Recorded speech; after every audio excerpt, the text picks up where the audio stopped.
kita bisa hidup. Anaknya 12, anaknya 10, dia kakak kan gitu kan orang tua kita. Tapi alhamdulillah, malah udah pada naik haji. Kita anaknya belum. Kita anaknya belum. Nah berarti di sini ada keberkahan yang harus kita cari. Jangan-jangan cara kita cari rezeki Allah nggak suka. Allah nggak suka. Nah bukan berarti tiba-tiba harus pindah kerja, enggak. Ya paling tidak sekarang manfaatkan waktu sebaik mungkin. Kalau memang ada waktu kita buat bisa ibadah johor, kan gitu kan? Ya sudah lah, yang kemarin johor pasti nunggu orderan gitu kan? Ya sudah, tinggal dulu orderannya sholat dulu, kan gitu loh. Kan bisa.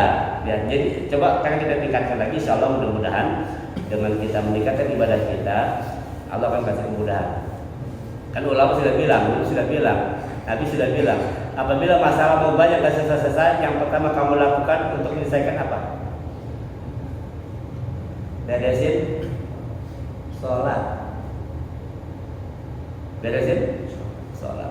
Jangan-jangan masalah kita nggak kelar-kelar, selalu ada masalah. Jangan sholat kita nggak beres. Saya sholat setiap hari bisa sholat kok 5 waktu. Bukan masalah kuantitasnya, kualitas sholatmu seperti apa?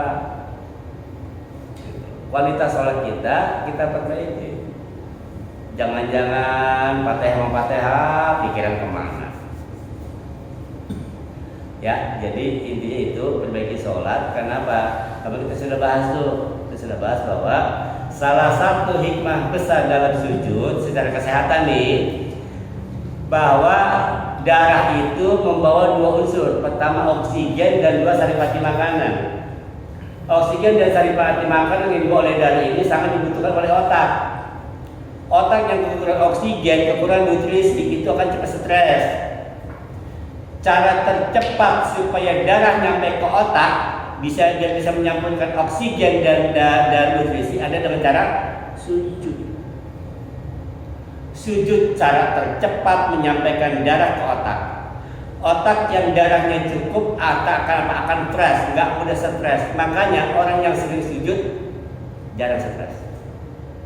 Dan hampir dipastikan orang yang suka stres adalah orang yang jarang sujudnya. Makanya Rasulullah ajarkan kalau kamu stres, banyak masalah, beresin sujudmu. Biar apa? Biar otakmu banyak diisi oksigen, banyak isi nutrisi, biar bisa berpikir jernih. Al-aqlu salim bil jismis salim. Pikiran yang sehat terdapat pada fisik yang sehat. Sehatin badan kita, insya Allah. Insya Allah dia akan sehat. Baik, sampai sini ada mau tanya dulu. Ya, apa? 2 pertanyaan. Boleh. Mengenai kandungan kalajian ini 1-5 sepertinya kiasan, dan 6-11 terkait dengan hari akhir pembalasan dan amal kita ditimbang sampai akhirnya ditampakkan semua amalan kita. Yang pertanyaan pertama mengenai tiba-tiba waktu pagi, apakah ini menggambarkan datangnya hari kiamat pada tiba-tiba dan di waktu pagi? Yang kedua, apakah amalan yang fadilahnya yang apabila kita puasa menghapuskan amalan tahun sebelumnya dan amalan tahun berikutnya?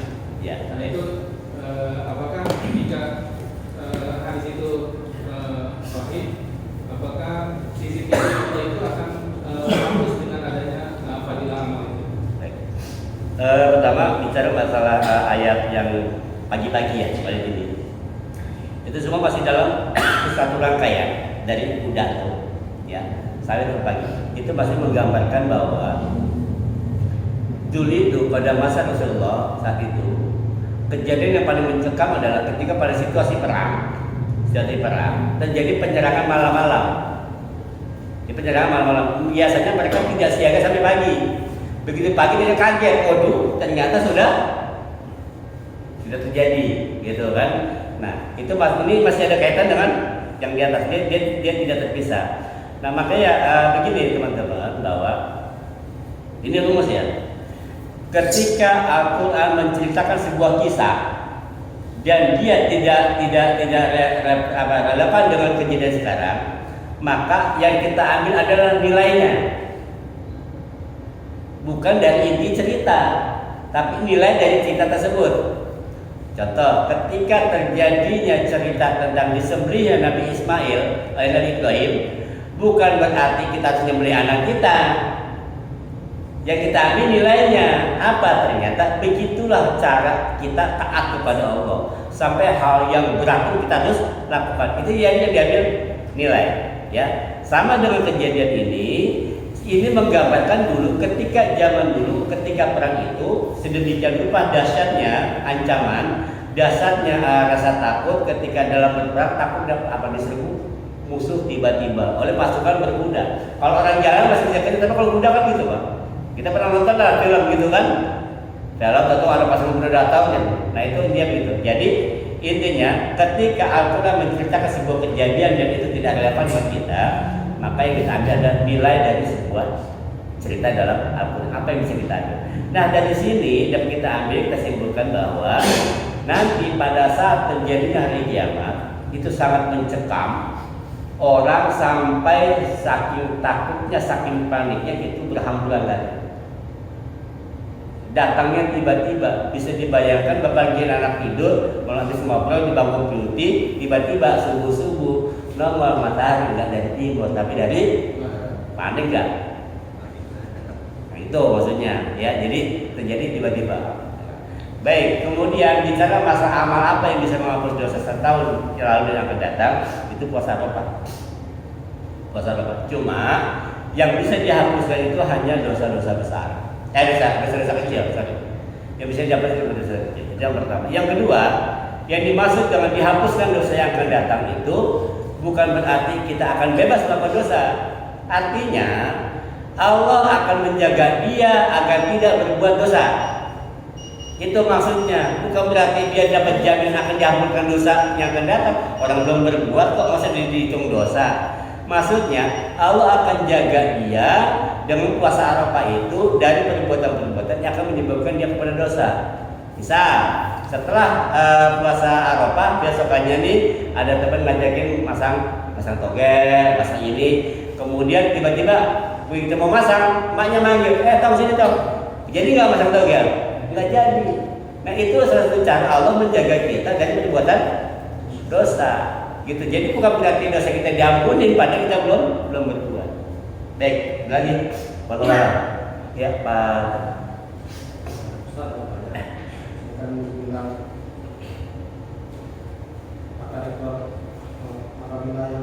apabila apa yang dilakukan dikeluarkan, kemudian apa yang disimpan di dalamnya ditampakkan.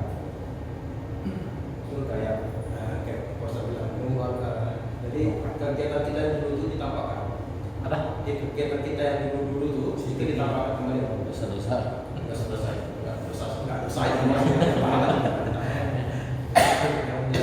tanya saya itu kan amal itu pas perhitungan amal itu ditanya dulu bagaimana sholatnya. Kalau misalnya sholatnya baik, kemudian yang lain itu nggak ditanya lagi. Kemudian ada ayat juga barangilah perbuatan burukmu dengan perbuatan baik, karena perbuatan baik itu menghapuskan perbuatan yang buruk.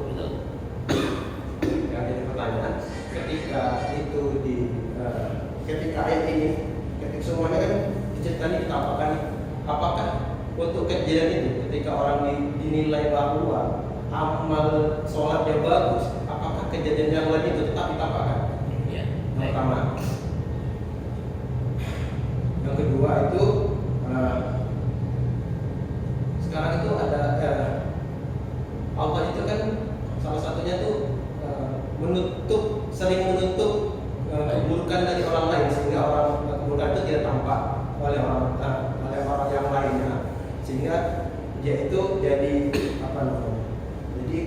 dia itu tidak terlihat buruk di mata orang lain. Tapi fenomena sekarang ini adalah orang itu kadang-kadang terbebani dengan hal yang dia lakukan, yang dianggap itu buruk bagi dia. Terbeban di hati dia. Kemudian dia dengan serta-merta kadang-kadang dia merasa puas ketika dia mau mengumbar aibnya sendiri, yang sengaja ditutupkan oleh Allah. Ditutupkan, disengaja diumbar lagi sama dia. diceritakan kepada orang lain.